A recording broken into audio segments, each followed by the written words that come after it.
3 দিনের সফরে ট্রাম্পের 2 উপসহকারী পররাষ্ট্রমন্ত্রী আগামী বুধবার ঢাকায় আসছেন। সোমবার পররাষ্ট্র মন্ত্রণালয় সূত্রে এই তথ্য জানা গেছে।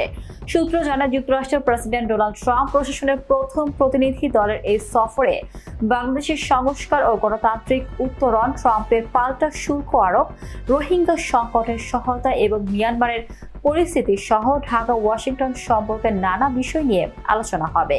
পররাষ্ট্র মন্ত্রণালয় ও ওয়াশিংটনে নিয়োজিত বাংলাদেশের কর্মকর্তারা জানিয়েছেন, যুক্তরাষ্ট্রের দক্ষিণ ও মধ্য এশিয়া বিষয়ক উপসহকারী পররাষ্ট্রমন্ত্রী নিকোল চুলিক বুধবার প্রথমে ঢাকায় পৌঁছাবেন। পরে আরেকটি ফ্লাইটে আসবেন যুক্তরাষ্ট্রের পূর্ব এশিয়া প্রশান্ত মহাসাগরীয় অঞ্চল বিষয়ক উপসহকারী পররাষ্ট্রমন্ত্রী অ্যান্ড্রিউ হেরাপ।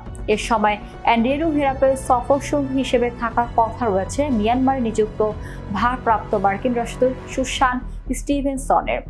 কূটনৈতিক সূত্রে জানা গেছে, সফরের প্রথম দিনে বাংলাদেশের পরিস্থিতি নিয়ে মার্কিন দূতাবাসের কর্মকর্তাদের সঙ্গে কথা বলবেন যুক্তরাষ্ট্রের 2 উপসহকারী পররাষ্ট্রমন্ত্রী। এরপর তারা পর্যায়ক্রমে বিএনপি, জামায়াত ইসলামী সহ বিভিন্ন রাজনৈতিক দলের নেতা ও নাগরিক সমাজের প্রতিনিধিদের সঙ্গে মতবিনিময় করবেন।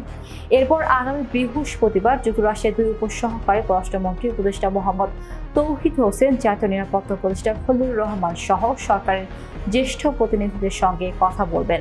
এই বিষয়ে পররাষ্ট্র উপদেষ্টা মোহাম্মদ তৌহিদ হোসেন বলেন, ডোনাল্ড ট্রাম্প যুক্তরাষ্ট্রের প্রেসিডেন্ট হিসেবে শপথ নেওয়ার পর এটি হতে যাচ্ছে দেশটির উচ্চ পর্যায়ের কোনো প্রতিনিধি দলের প্রথম বাংলাদেশ সফর।